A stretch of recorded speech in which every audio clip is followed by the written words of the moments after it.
Hey, journeymen, journeywomen. You know what time it is, but those who are clicking in on the first time, this is Dr. D with a Hero's Journey. Here to encourage, to inspire, to motivate, to educate, helping you get beyond your first move and creating a better mindset today. However, today what we're doing a wrap up about mob mentality. The Capitol riots in USA in DC. And last time we talked about being anonymous and contagion and suggestibility, but today we're doing a wrap up on that, and we give you 5 points to breaking the habits of herd mentality. You don't want to miss it, so click on. But before you click on, go ahead and give me a thumbs up, and if you like what you see, go ahead, click subscribe and click the bell for future notifications, and we be done with this thing. So let's roll on and see what the end gonna be.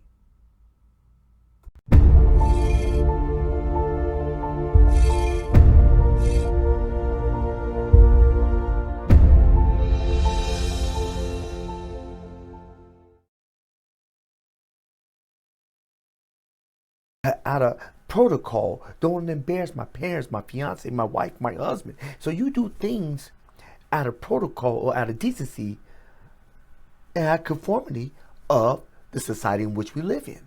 But being anonymous gives you a blanket to hide under. But I'm one to believe that things that are in the dark come out to the surface.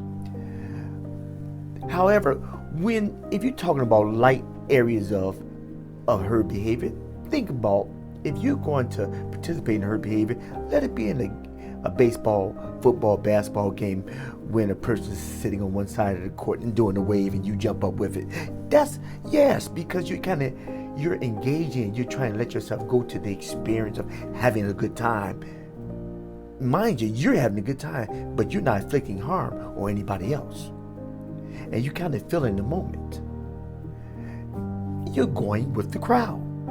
See, that's being anonymous, and that's not to say negative. That's not negative, but because it may do good, shoot dopamine levels in your brain, and you may feel just great about the whole experience. Your team won the game. You got popcorn. You got popcorn, pizza, and everything, and you're jumping up doing a wave, and you're just participating with the crowd, and so you feel invigorate the energy level. So that's not necessarily a bad thing about her behavior. But if you go to the part where it's contagion, you go to contagion. Contagion is not necessarily bad as well. It's not bad either. It's just that when you don't invest the time to do the research yourself, it's a chance that you just may lose everything. And sometimes you can lose your life if you're not particularly careful about the people you entrust your belief in. See, if you're gonna enact in the herd behavior, you will want to think that the people are like-minded and they actually have the same morality that you do, the same goal that you do, the same moral center that you do. But still, even then, you still need to evaluate and research things, because people are still people, and people are inconsistent. One day they're consistent, the next day they may not be. Now the big thing is suggestibility, the third thing about the herd behavior that really affects everything. And you have a word called demagogue. Demi meaning the people, God meaning the leader.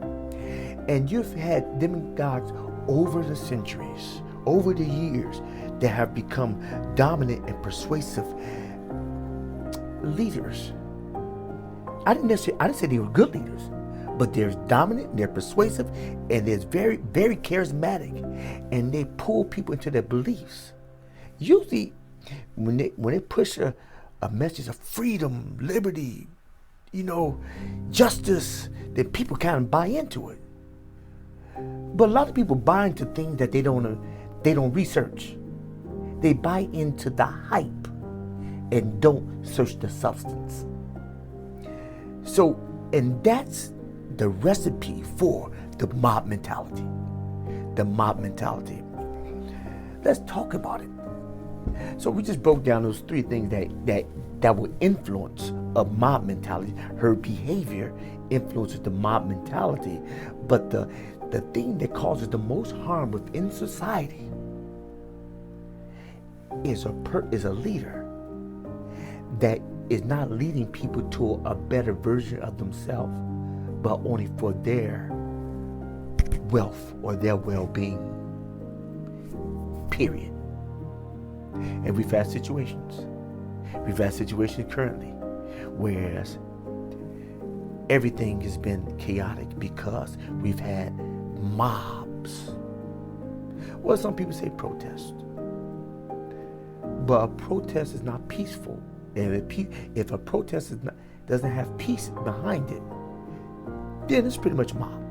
But what happened is that people were influenced or enticed by, quote unquote, a demigod.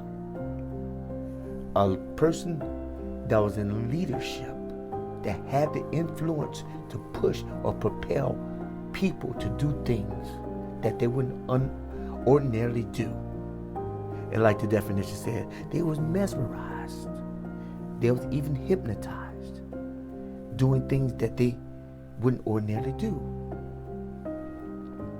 That's not good. People are climbing the walls. People busting windows, doing things that they knew were illegal, but under guise of justice and peace. But it wasn't their own mind.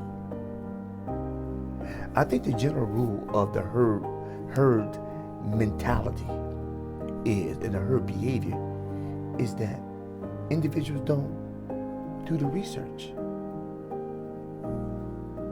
before the action. They reflect based on the consequence. They reflect based on the consequence. So I don't think it's not necessarily a good thing. So herd behavior drives a mob mentality. And the mob mentality is driven by individuals that don't research. Even when information is given to them, they don't research the information for themselves to know the wrong and the right to do for their life behind their actions. I'm going to give you about 5 things to help break the habit of herd behavior. How do you break the habit? These are the 5 points. First, stop going on autopilot. Secondly, do the research. It kind of makes sense. Do the research. Thirdly, form your own opinion. Fourthly, ask the hard questions. It will save you in the long run. And fifthly and finally, be confident with disagreement. Don't always be willing to conform. Be confident to disagree. We often, even if things are not as big as the Capitol riot, which is catastrophic, so to speak, it wasn't about just taking a neighborhood. It was about taking the democracy in which we live. But the person engulfed in the suggestions of the herd behavior didn't see it that way. They thought about liberty and stopping the vote and being for something that was right, and they ignored all the information that was laid down before them. Often we do that in smaller clusters, in groups, and we ignore our own internal. As I stated previously in other videos, the internal is always more important than the external. The internal tells you about your external if you seek inside. The reason why people are so susceptible to blend in or to veer off into mob attacks or rallies that are violent and they're very suggestible is because I believe a lot of people don't take time to dig deep within. And if you don't address your internal.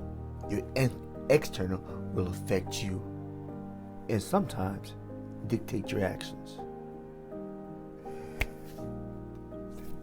So, journeymen, journeywomen, this is the hero's journey with Dr. D, here to encourage, to inspire, to motivate, to educate, helping you get beyond your first move and help creating a better mindset, veering you from a mom mentality and more toward an individual one that help you in the long run help everyone else. If you find any value in this content, go ahead and give me a like and click subscribe and hit the bell for future notifications. And if you need any further assistance, check down below, look at my website, and see if we can talk further. Hey journeymen, journeywomen, and don't forget, click up above for the first part of this two-part series, Mob Mentality, Capitol Riots in DC, and also look over this side and you should see two playlists, one on emotions and one on purpose-driven life. They're really good content. You will not be disappointed. And click down below if there's any other suggestions that you would like for me to do for you. But before I leave, I want you to do this. Make it a point. When you get up vertical tomorrow, make it your goal in life to always move forward and never move back. Peace and blessings. This is A Hero's Journey with Dr. D. Out.